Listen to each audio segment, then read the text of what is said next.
කවුරු ගැන හිතලාද ධර්මයේ දේශනා කරේ? අනිත් සත්වයෝ ගැන හිතලානේ. අනිත් ලෝක සත්වයෝ ගැන හිතලයි උන්වහන්සේ බණ කිව්වේ. තමන් ගැන හිතුවා නම් බුදුරජාණන් වහන්සේ ඇත්තටම ධර්මයේ දේශනා කරයිද? තමන් ගැන හිතුවා නම් ධර්මයේ දේශනා කරන්නේ නෑ. දැන් හිතන්න උන්වහන්සේ ධර්මයේ පෙන්වලා දෙන්න යාම තුලින් මොනතරම් අපහසුතාවලට ලකුණාදනේ, මොනතරම් අපහසුතාවින්දද, මොනතරම් නිന്ദාවින්දද. දැන් සමහරලාට අද අපි කියනවා සමහර වෙලාවට දැන් ඉන්න මිනිස්සුන්ට නම් කොච්චර බණ කිව්වත් තේරුම් ගන්න බෑ. මේ මිනිස්සුන්ගේ නම් කිසිම කලෙහි ගුණයක් නැහැ. අපි කොච්චර හොඳක් කරත් පේන්නේ, වැරද්දක් කරොත් නම් ඒක පේනවා. මේ මිනිස්සුන්ට බණ කියනකට වැඩිය හොඳයි නිකන් ඉන්න එක. නේ? සාමාන්‍යයෙන් එහෙම ස්වාමීන් වහන්සේලාට හිතෙනවා. හරිද? ඒ වෙලාවට කල්පනා කරන එකක් තමයි මම නම් මේ කොච්චර අද මොන දේ අපිට වුණත් මේ ස්වාමීන් වහන්සේලා විදිහට අද මොනතරම් දේවල් සමාජෙ සිද්ධ වුණත් බුදුහාමුදුරුවන්ගේ කාලේ පවා ඒ වගේ දේවල් සිද්ධ වුණාද නැද්ද?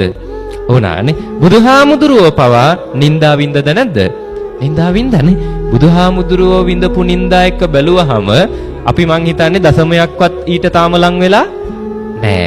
ඒ තරම් තාම දශමකින්වත් අපිට නිന്ദා කරලා නෑ. ඒ තරම් තාම අපිට නිന്ദා කළා නෑ. දැන් හිතන්නකෝ දැන් මෙන්න මේ වගේ සෙනග ඉන්නකොට ගොඩාක් සෙනගක් ඇවිල්ලා දැන් මේ බණ අහන්න ඇවිල්ලා ඉන්නේ. ඔයත් බණ අහහා ඉන්නකොට හිතන්න කවුරු හරි එනවා ඇවිල්ලා මේ දොරෙන් ඇතුළට ඇවිල්ලා ඉස්සරහට ඇවිල්ලා මට කියනවා හරි හාමුදුරුවනේ දැන් බණ කිය හිටිය ඇති අනුන්ට බණ කිව්වා හොඳටම ඇති අනුන්ට බණ කියන්න මහන්සි වුණා ඇති සමාජයක් හැදුවා ඇති දැන් වගකීමක් ගන්න කාලේ ඇවිල්ලා තියෙන්නේ මේ බඩේ ඉන්න දරුවා බාර ගන්න.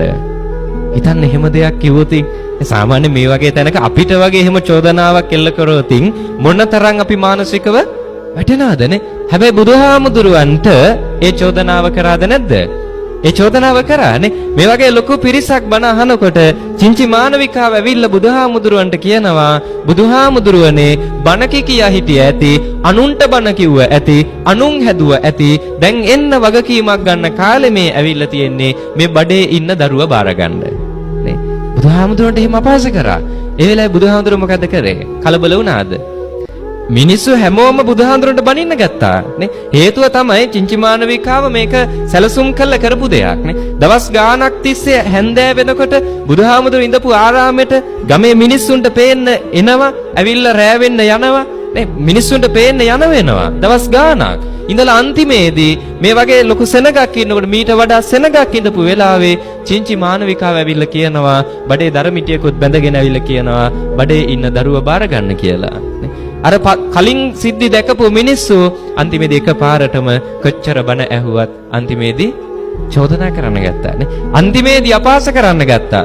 ඒ අපහාස කරන්න ගත්ත වෙලාවේ ආනන්ද හාමුදුරුවෝ පැත්තක ඉඳගෙන බුදුහාමුදුරුවන්ට කිව්වා බුදුහාමුදුරුවනේ ඇයි අපි මෙච්චර නිඳා විඳින්නේ නේ?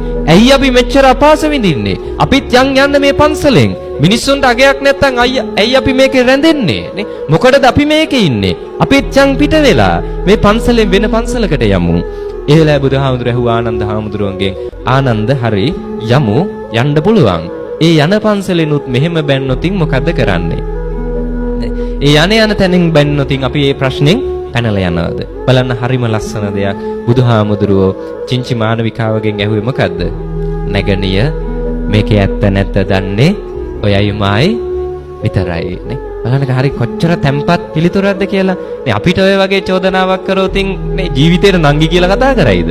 නේ අපිට නංගි කියලා කතා කරන්න නෙවෙයි අන්තිමේදී නේ කටට හොඳ වචන එන්නේ නෑ. මේ වගේ චෝදනාවක් කරොත් බලන්න බුදුහාමුදුරුවෝ කොච්චර මධ්‍යස්ථයිද කියලා නේ. උන්වහන්සේ කොච්චර නේ බලන්න මොන තරම් මානසිකව ශක්තිමත්ද කියලා.